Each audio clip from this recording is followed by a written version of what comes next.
that you turn to, someone you can rely on, closer each day, home and away. Welcome to Home and Away, a Tottenham Hotspur podcast hosted by myself, Graham Spice, and Glenn Cowie, where we discuss all things Tottenham Hotspur with both the match attending and international supporters view. Glenn, are you good? I'm good, mate. I'm good. As I just said off there, the home improvements are finished, so there'll be no banging and noise or me have to worry about Saul suddenly interrupting our audio. And I've got to my left shoulder the Villa-Liverpool game, which is, I've only caught the second half, but it's 2 at the moment with 83 played.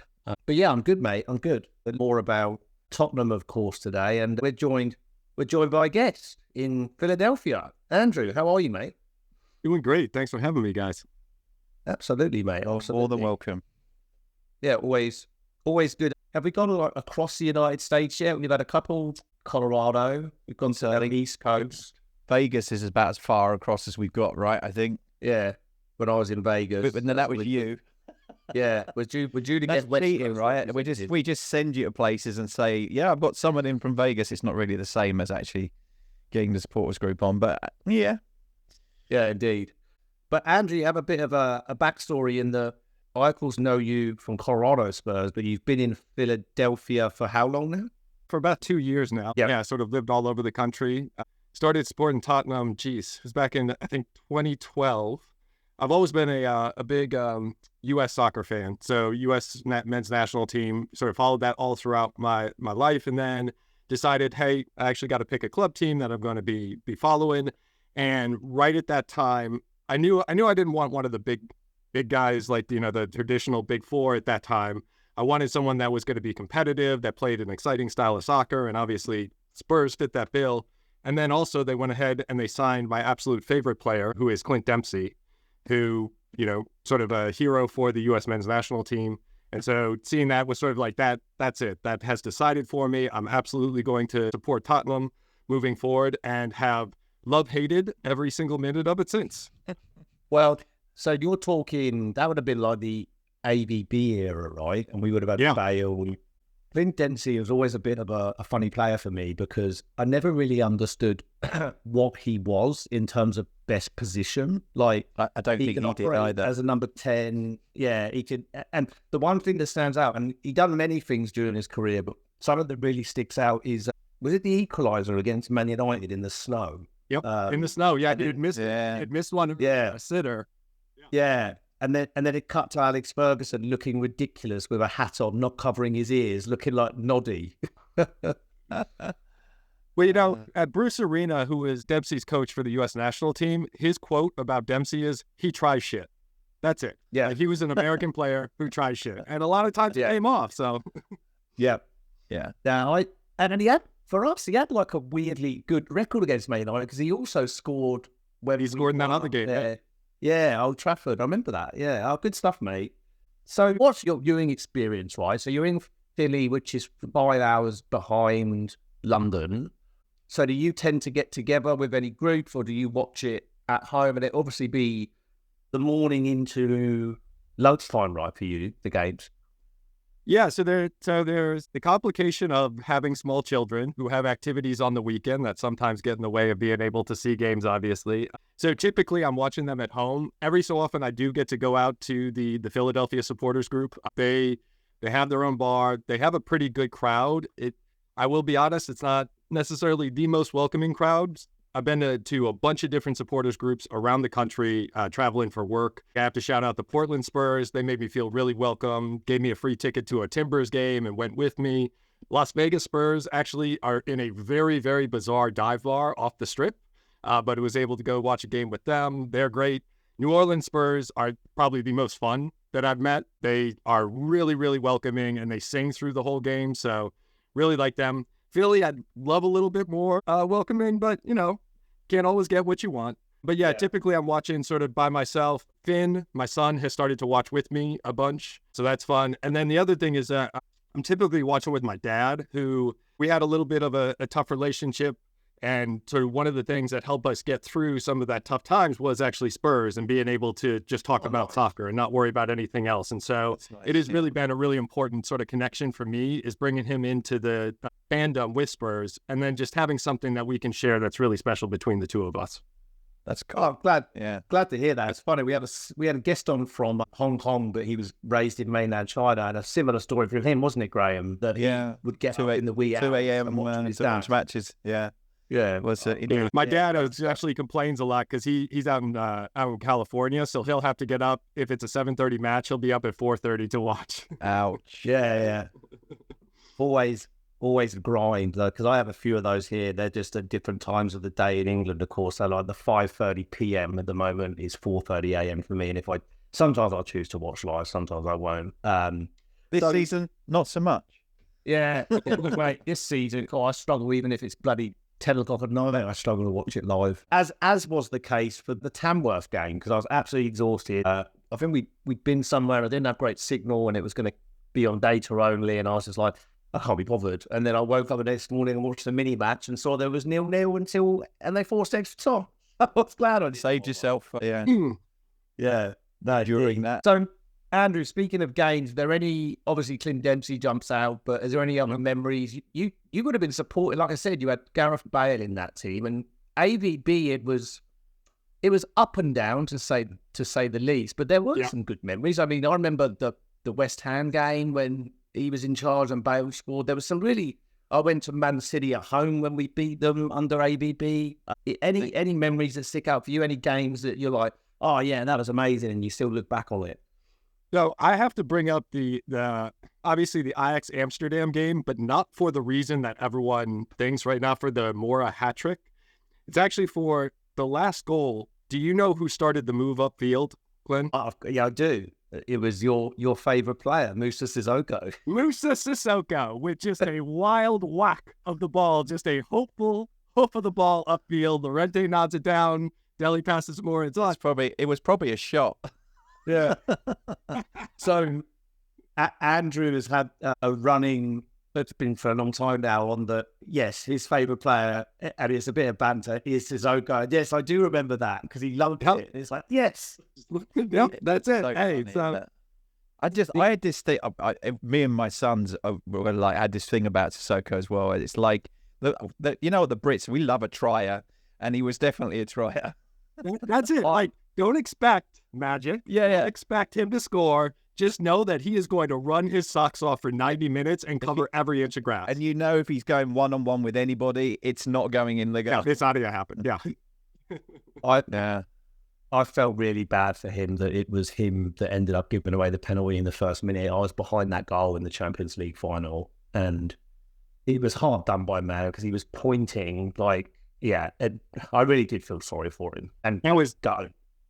It was probably like 3 years of trying to redeem a guy. Yeah. And in 1 minute, he's just gone. Yeah. And if I remember right, I'm pretty sure he was telling Trippier where he was supposed to be. Yeah. Which he rarely was that season. Yeah. No, absolutely. Into that 2012 season, that's the last Bale season, right? Yeah, it would have been, yeah. Yeah, that was. So if I remember rightly, Bale pretty much single-handedly carried us through that season.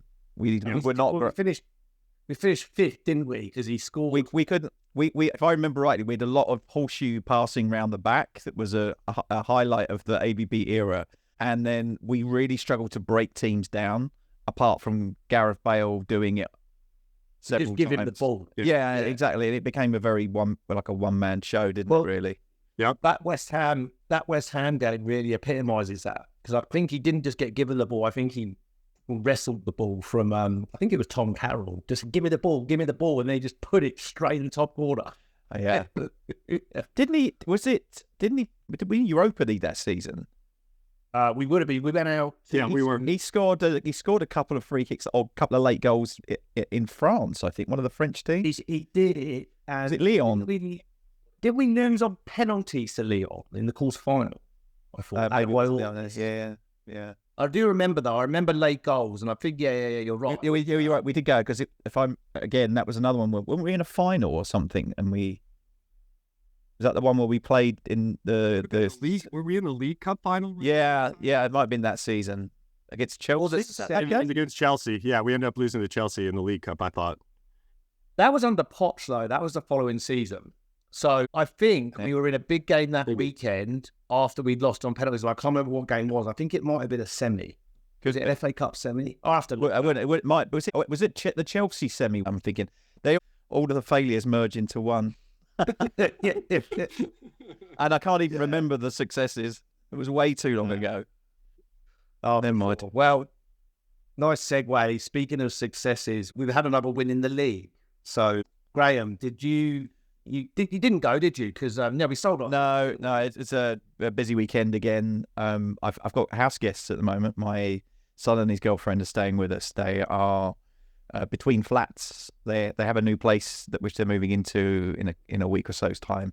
So they're staying with us while that happens. So I spent the weekend helping them, which is cool. We all went successfully. Didn't watch the game though. You were able to watch with Josh then? No, actually, he was out. He was off seeing his girlfriend's mum, and I watched it on my own with the dog. I often like watching football on my own. It's sometimes best enjoyed on your own. I thought, here's my concern with the performance of a particular player is James Maddison. I think that tells us against Ipswich he's going to have a poor game. Because he can't help himself, right? When he has a good game, he's got a big mouth. Yeah. So like the whole... If he really wants... Roy Keane's 100% right.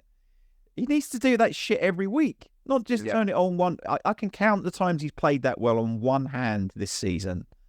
Yeah. And that's what he needs to do. Is just turn up and play properly every week. So, yes, it was a good performance. And it was a quick thinking to score the rebound. But actually, he didn't do that much the rest of the game. And when he's on his game, he can really change a game. Just doesn't happen often enough for me, still. And we don't really have anyone who can replace him either. No, 100%. What's nice about him is he will come back into the midfield. Like, he is one of our midfielder who's actually wants the ball and to hold on to and keep and use the ball. A lot of our other midfielders are not doing that currently, and it's nice to have him there. I like Bergvall because he does try and bring the ball forwards. Yeah. But the rest of them it's a bit hesitant and a bit sideways. And I think that when you've got teams who will sit deep in two banks, it's very hard to break them down unless you've got someone who's willing to take a chance with a forward pass, try and break through the lines. So so you were right. He was good. He was good, and I'll be interested to see what happens. Yes, issues, but let's also have it right. That defending for our goal was appalling. Yeah. What was there was 5 of them standing there watching him score it. It was like, not great. I mean, so but also, how much did that backline cost? It was a lot, right? It was a lot of money. Yeah, that's a good point. Yeah. Yeah. It's a tough one with Spurs at the moment because I don't know what to read into that performance because Man United haven't been good. It was kind of the battle of almost not even mid-table, right? Just almost relegation form. It was labelled El Sacchio, right? Yeah. Well, yeah, it's absolutely. Which have had a few of those against Man United, weirdly. That was the precursor to the sacking that ended up us getting Conte, right? And everyone thought whichever manager got sacked first, Conte would be the manager, and then we got him, and it wasn't all it was cracked up to be, unfortunately. Yeah, no, for sure. And from one player who seldom seems to string 2 good performances together to one that certainly does, and I thought really jumped out, and I think he's going to get a call up to England, is Jed Spence. I thought he was... I'm absolutely championing that call because he's been consistent and effective, both in the defensive and going forward. And I can easily see him fitting into an England squad, especially with his utility being able to play both sides. And he's even played as a centre-back this season for us as well when he's had to. I think his work rate's excellent. Just looking at the stats for him for the game, like 6 duels won, got into the final third 8 times, 22 sprints, successful dribbles 2. His performances have been consistent, not just good, they've been consistently good. And I think that's, if Tuchel's not looking at him for this squad, there's a match coming up in a couple of weeks, right? There's a national break. It's his first game in charge of England. I'd be really excited for him to finally get capped for England because his parents are Jamaican. and I would not like him ending up with a lot of English guys are ended up on the 2026 World Cup comes. I'm not interested in that coming over to CONCACAF right now. So one thing I like about with Spence is how hard he is to get past. If you actually sort of look at the stats for being dribbled past, he is so far ahead of both Udogie and Porro. It is crazy. I think The Athletic had an article a few weeks ago that sort of compared them, and only 10% of dribbles get past him versus 18% for Udogie. And I think it's up to like 38 or 39% for Porro. So he just locks that side down. He's deceptively big, right? Especially for a fullback. He's a big lad, and he uses it all. He's difficult to get off the ball. He's hard to get around, as you said. I just think that I honestly think at the moment, does Udogie get his place back in the team? Well, I wonder about Porro actually getting a decent amount of rest. Yeah. He has played almost every single minute, right? I think he's finally gotten a little bit of rotation, but he absolutely does not look the player that he is capable of being. He very clearly does not have the legs. We talked about this on a pod once a few weeks ago, and Andrew called it out on a WhatsApp group I'm in with Andrew, and he said we made a good point in that with his versatility, you could have a doggy coming in and then Spence in his preferred position of right back. Then opens up for it. Now, I actually think age, legs, defensive ability, being able to do the job of Ange Ball, I think our preferred fullback should be Spence on the right and Udogie on the left, if it was me picking it, in my opinion. So maybe we'll see that. Maybe we'll see that against Ipswich. We'll get to that in a bit, but maybe that's what we're seeing. I don't know. And Porro gets a bit of a rest. But then I guess that now you have to. The thing is, you have to say that Spencer's played every match for 2 months. For a while. So now he's getting into the same area where he's played consistently in all the matches. So like, it was nice to see Archie Gray get a rest on the weekend. I think he was due one. He's again another consistent player who's just given us everything for months and months, who probably wasn't expecting to play that much this season in comparison to what he's ended up playing. Brad, you and I spoke offline about this after the game on Monday or Tuesday when Archie Gray came on. I was really confused because I thought it was a tactical switch. They didn't mention on the commentary I had that Danzo had a knock. So I thought when he came on, I was like, I was hoping he was going to come on and play in centre midfield and give Bentancur a break, but he didn't. But you're saying that he came on because Danzo had a knock? He was limping for a while before he went off. And it's a shame because, again, he's another one. He's been really solid since he's joined us. I like him. He's a no-nonsense. He's got pace. And he doesn't get terrified when the ball goes. Yeah, exactly. I think that's what I was trying to find the right words, but you summed it up nicely. Some of them look like they're going to shit themselves every time a player comes near them. He doesn't look like that. Well, and this is really possibly high praise after only seeing him play a couple of games, but he kind of reminds me of Rudiger in how he defends and how he, like you said, not afraid. And so let's see what that brings. But I can't talk about that defence and that game without a special mention to a player I think has played his way into earning a new contract, maybe even a role as a player coach eventually at Spurs. But Ben Davies, again, he's just solid. He's been really good. He's Mr. 7 out of 10, right? Yeah, just you know what you're going to get. He's been really good. And I'm thinking of Ben Davies. Andrew, were you part of the cohort in Colorado when the players came out? Did you go to the Children's Hospital? Were you part of that group that got to go around? No, I wasn't there yet. No, that was 2015. I think that was right before I got there. Okay, because what I'm going to say is, like, I think I've mentioned this previously with other players that were there, but Ben Davies, as well as being a solid performer and a good pro, he's actually a really nice bloke because I got to meet him. So, yeah, a high praise for that. Vicario back. Andrew, happy to see him back in the sticks, or what do you think of Kinski? Between Kinski and Vicario, are you going to have Kinski as the backup? Yeah, I am. I think with goalkeepers, you have to start with shot stopping, and Vicario is very clearly ahead of Kinski when it comes to shot stopping. I mean, Kinski's work with his feet is good, but I don't think you lose that much with Vicario, and sort of the added security he gives you with some of the saves that he pulls off. I think it's worth it to keep him in there. I think the interesting question is what are teams going to do in terms of corners? Because I was watching sort of how is Man United going to treat Vicario coming back in, and they stayed out by like the penalty spot for a lot. They did a lot of outswingers. Only towards in the second half, they put Xerxes on Vicario on at least one or two. And I'm like, oh, are we going to get back into that territory? But other than that, I think he shows he consistently comes up with big saves. That's what I want for the starting part of my goalkeeper. Yeah. And also I think he has more experience as well. And I think at the moment, there's a lot in that. I feel for Kinski because he didn't exactly come in at an easy time, right? He was thrown into a big match and he's had a couple of wobbles, but he's still, is he 22? He's a young guy under a lot of pressure, which he seems to cope with pretty well. I'm certainly comfortable having him on the bench more than Forster, for instance. You know, they're more similar. Like you're not changing too much by switching them out. They can both play with their feet.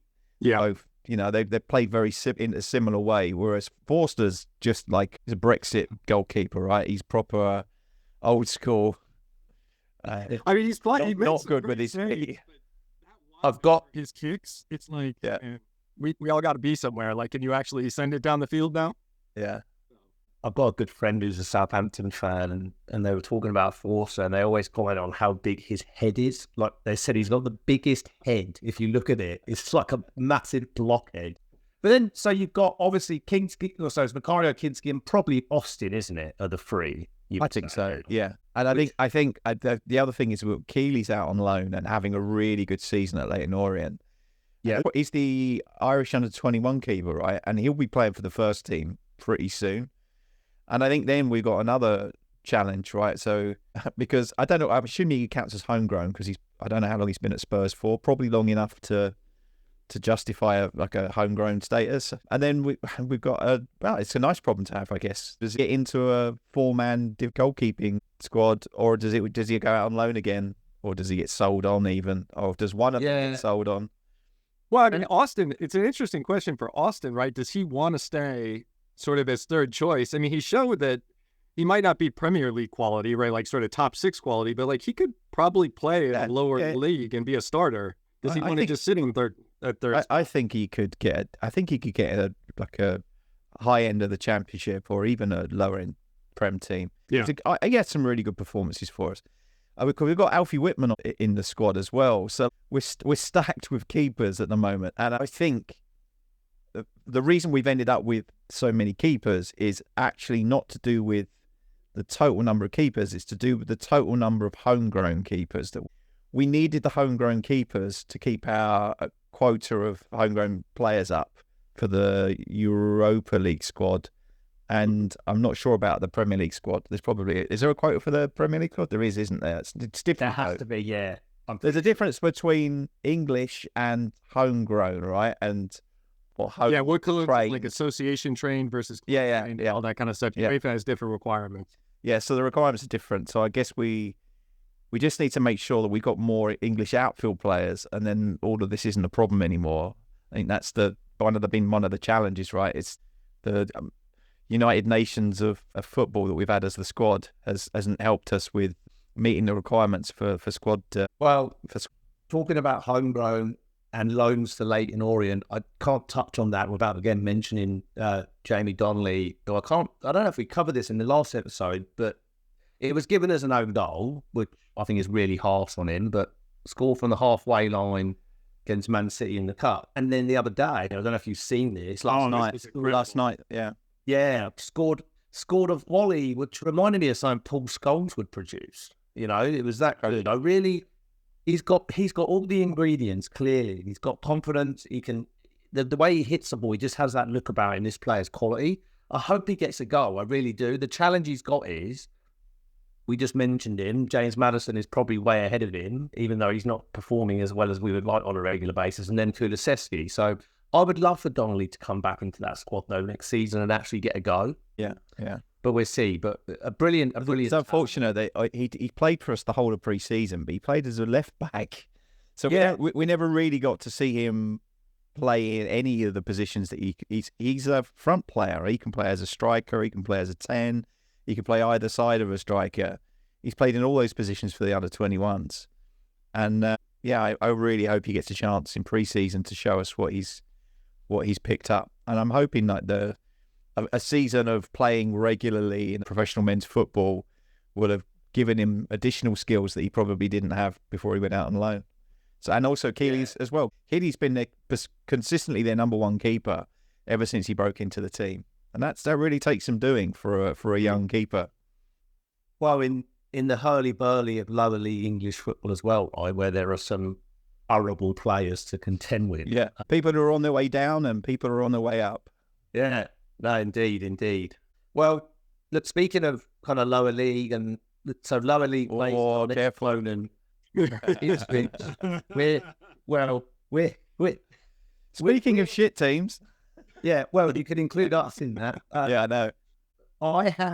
I would say about a month ago, maybe 3 weeks ago, I had genuine concerns that we just need to get to 40 points, right? That has now dissipated since our win against Brentford, and especially our win against Man Utd. And I'd also add in there, I don't know that Ipswich and Leicester, from the games that are remaining, are going to get 8 wins, and that's probably what they need to basically get to 40 points. So I think we're safe. I think we're okay. It's now just solidifying on where we can finish. Now, however, as Graham just pointed out, be careful. Ipswich away, they've already beaten us at home. It's not an easy game. They're strong, and we had a strong team out that day as well. Yeah, we do. They're fighting for their lives. No excuse. They just got a battling point away to Villa, which is, I mean, Liverpool just finished. They just went to Villa and drew 2-2. So that's not. I mean, Ipswich done well there. So I guess from a perspective of, we'll get to the predictions in a little bit, but like lineups, we've touched on it. I would not be opposed to seeing Spencer at right back, Udogie at left back, and then Porro coming on 60 minutes to give Udogie a rest, and then Spence over to the left. But is there any other concerns around injuries? We talked about Danso getting a knock, and there was a few. Son as well. Son got a knock, Bentancur got a knock, Danso got a knock, but I think from what I understand, all minor and all of them should be available. But then is it Friday they do the managers in the manager? We'll probably not know for sure till then. We won't see Mickey van der Ven. We won't see Romero. I think we're probably another 3 or 4 weeks away from seeing them. They've gone from throw them back in and hope for the best to apparently they're training Mickey van der Ven on how to not get injured. I didn't know that was a course, but basically to change the way that he trains and plays to protect himself more from these reoccurring injuries, I guess. I don't know how or what you do that, because I'm sure he doesn't think about it that much. He doesn't think, today I'm going to get injured. Yeah. But yeah, I feel like anything that we can do to protect the long term with the club is good for me.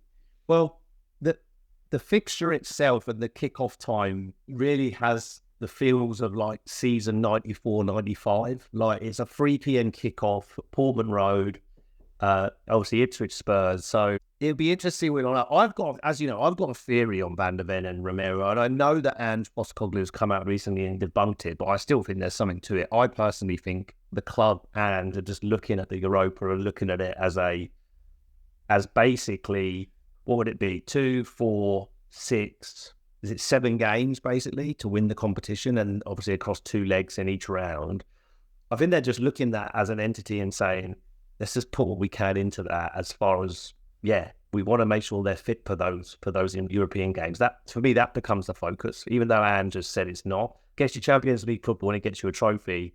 With a full fit squad, it's a competition that I don't see why we can't win. But anyway, back to Ipswich. Is it?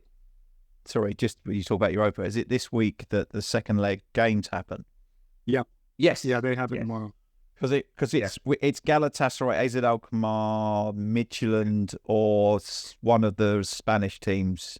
Galatasaray, absolutely. Yeah, 4-1. Yeah, they took 4-1 in the first leg. So AZ would have to really screw up in the second leg to give up that lead. And I think it's the same with Real Sociedad. I think they won 2-1. I think it was 2-1. I think so. I looked at the results on the Europa site. I was trying to figure it out, but I'm still not sure who we play. I know it's one of them, and Man U play the other one.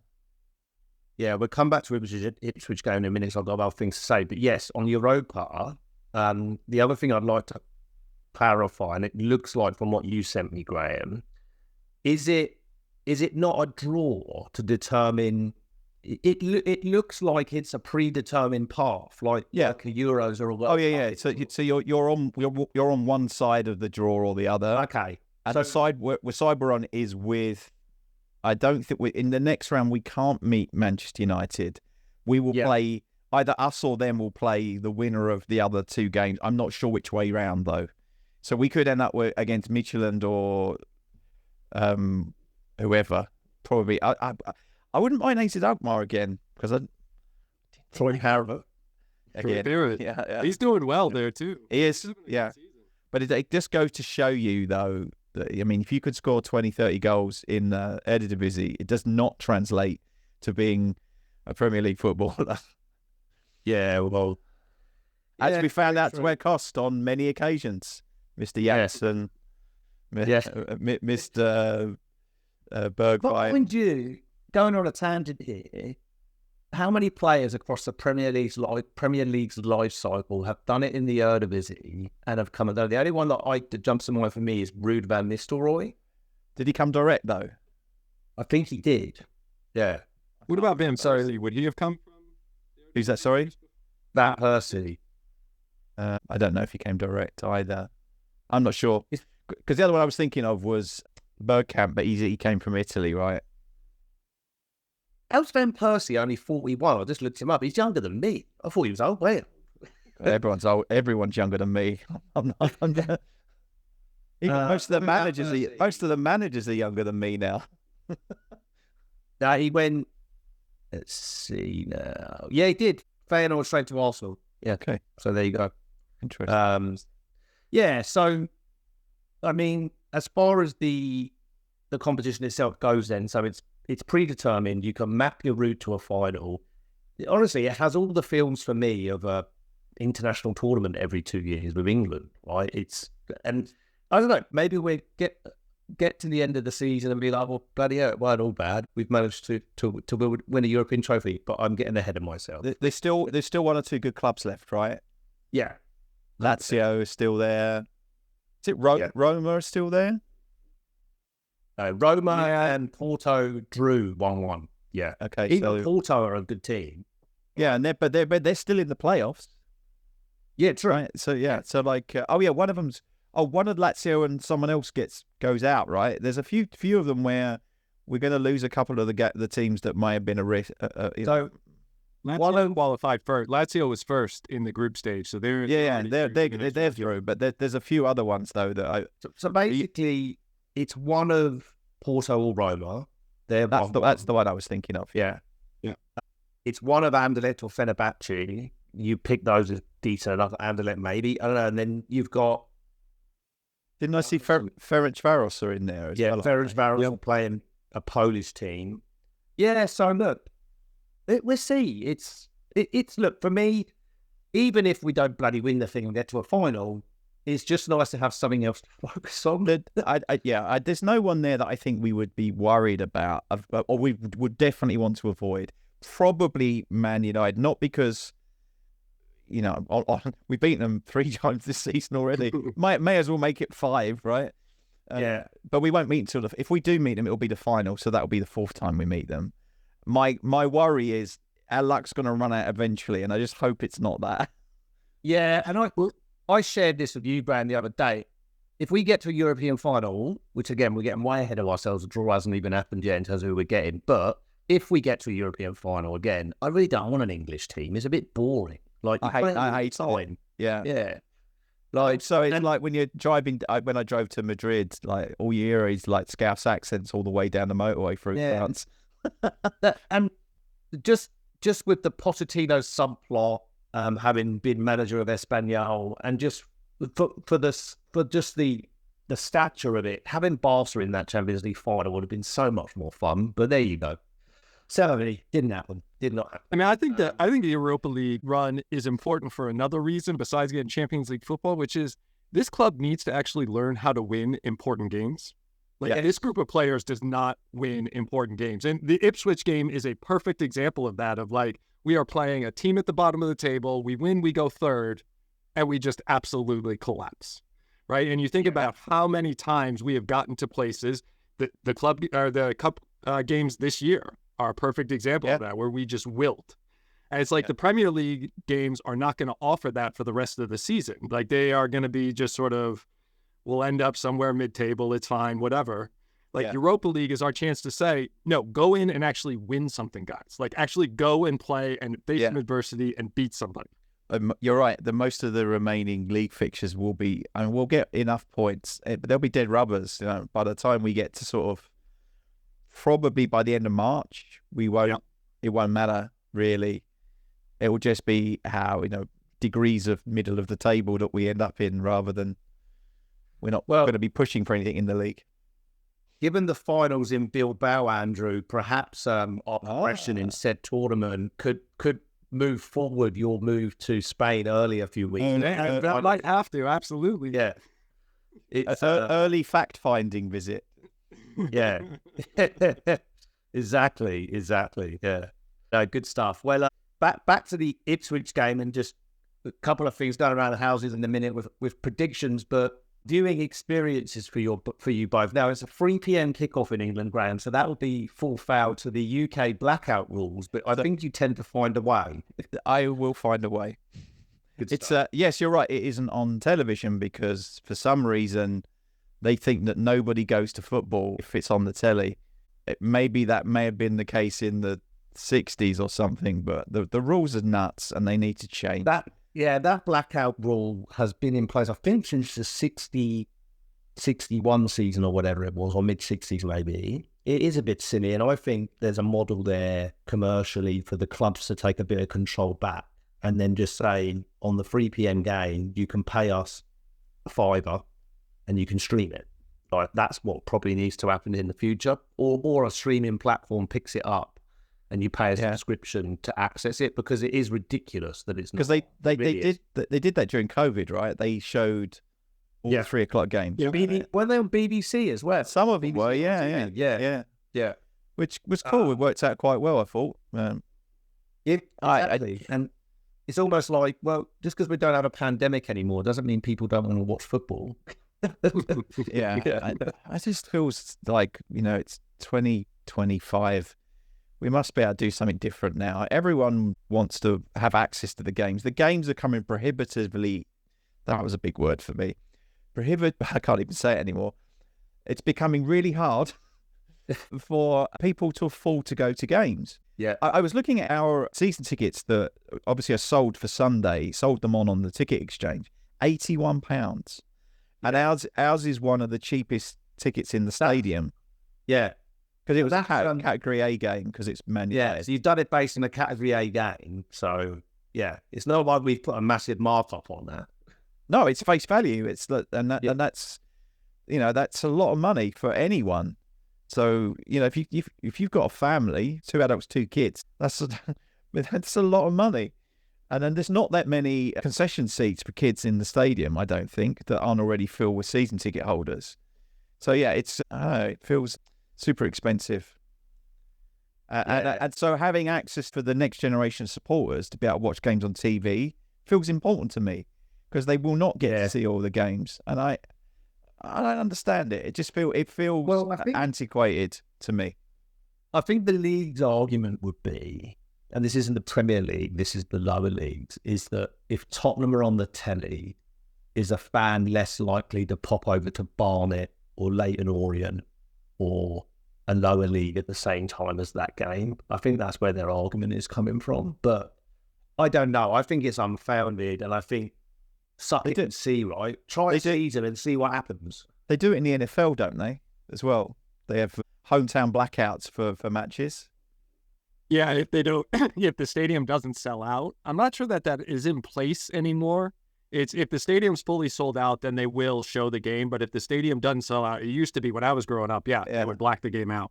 Yeah, I actually, funnily enough, for the time when I was in Denver, I was working at a cable TV operator, and one of the things we were working on was, it's called geofencing. So how do we restrict service to customers based on their location, based on their zip codes? So that was something that we worked on, and so I know it happens. Well, it was happening. That's 8 years ago now, but maybe the rules changed. But yeah, I think it's time for a change. Yeah, I wouldn't. Never mind. Anyway, back to Ipswich. We keep getting back to Ipswich. Yeah, this is the one. When I do the description for this one, it's going to be the one where we had many tangents. There we go. So back to Ipswich. Graham will find a way to watch. Andrew, it's going to be 10 a.m. kickoff for you, and it will be on there because obviously out of Geo, it's always live, so you'll get to watch it.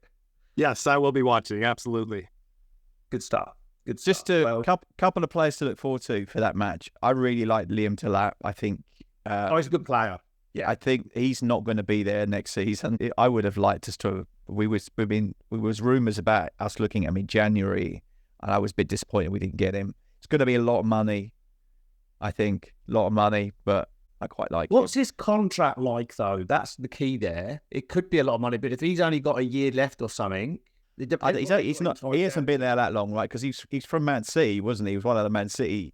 Yeah, it'd be interesting to know what gig he's on there because that does tend to determine expensive or not. Yeah. But he's 21. He's a proven Premier League goal scorer. He's going to be 18 plus, I think. And he's English too. He's English also. So yeah. Well, it's Rory Delap's son, isn't it? Yes. Yeah, that's right. Rory Delap, the famously long throw-in Rory Delap. So, no, good player and one that we need to play well against. I've just got over my shoulder. I didn't realise he'd gone there. Ivan Perisic is a PSV. When did that happen? I thought he went to the team in Croatia. He didn't last very long. But now he's a PSV. He's been back there this season. Yeah. Oh. He's been there this whole season. Yeah. Oh, right. Okay. Well, PSV are about to go to extra time against Juventus. The other one at Ipswich, of course, is Jack Clark, who famously was with us briefly. Didn't really make much of an impact, but I don't think he ever really got a good shake at. Didn't get enough games for us, so it was very difficult to make a judgment on him. It was under Conte had him for a bit, didn't he? And then look, that's club signing. Poch yeah. But then he was in and around the squad when Conte was there. But Conte, let's call it what it is. He didn't give youngsters a go really at all. No. So we got Liam Delap and Jack Clark to look out for in terms of their better players, and then we've covered off on who we may or may not have missing and how we might line up. I would suspect, and I think Bentancur had a pretty good game against Man United, so you'd expect him to start. But then again, I think there's an argument there with Damso now on the team and Davis playing well. Could you say Archie Gray, you started and you're starting in midfield? I would like us to start using Gray in midfield. The sixth position for us has been a massive hole. And like Bentancur, I love Rodrigo. I know he tries hard, but there are times he is a toddler at the zoo in the middle, just rushing off to the side of the field and leaving tons of space for teams to attack into. I mean, Man United should have had a few goals on us off the breaks. And we need someone who is going to sit in the middle of the park and just clean up in front of our defense, and we don't have that right now. I think that's a really fair shout. Yeah. Trying to remember with Gray, I think he's played 57 minutes for us as a defensive midfielder, and I think he came off injured in that match as well. So I think the guy's been so unlucky. He's been a real trooper. So yeah, not been that fortunate with getting game time in his preferred position, that's for sure. And it does seem like if we're going to start a run of games where if the Premier League is just going to be sort of get ready for Europa League and sort of start looking towards next season, now is the time. And it seems like Ipswich is the type of game where you would want to actually sort of give a young player a chance and see what he can do. Yeah, for sure. So predictions.